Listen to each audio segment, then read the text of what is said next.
Alors, vous avez été le président le plus guerrier de la Ve République. Vous êtes intervenu en Irak, en Libye, en Syrie, au Mali, en Centrafrique, on va en parler. Mais la Syrie, vous étiez face à un dilemme là aussi. En 2013, vous aviez voulu faire des frappes contre le régime d'Assad parce qu'il utilisait des armes chimiques. Et puis après, vous avez fait marche arrière parce que Barack Obama lui-même a fait marche arrière. Et après, vous avez fait des frappes contre Daesh. Alors c'est très compliqué la Syrie aussi. Si on tape les islamistes, ça renforce Bachar el-Assad. Si on tape Bachar el-Assad, ça renforce les islamistes. On fait quoi?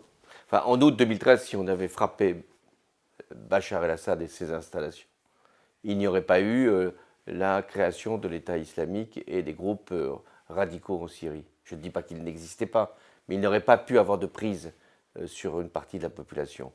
Si Barack Obama avait fait le choix que j'étais prêt à partager, nous aurions sans doute à terme fait partir Bachar el-Assad. Puisqu'il n'y a pas eu ce coup d'arrêt, on voit ce qui s'est produit. L'État islamique et Bachar el-Assad. L'État islamique a été éradiqué par la coalition que nous avons constituée, mais Bachar el-Assad, maintenant, s'est affirmé sur une partie de la Syrie, sur la Syrie utile.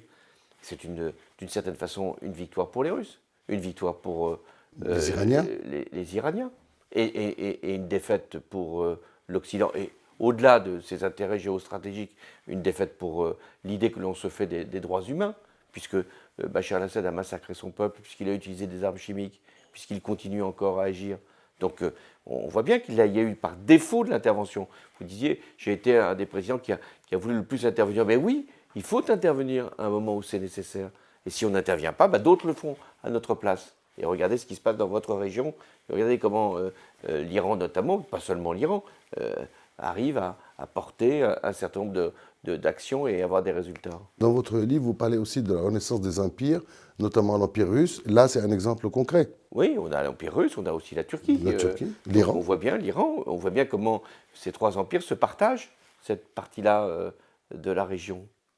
Et vous n'êtes pas non plus sans observer qu'au Liban même, il y a maintenant une influence de la Turquie plus grande que Oui, dans par le le Nord. passé, dans le Nord.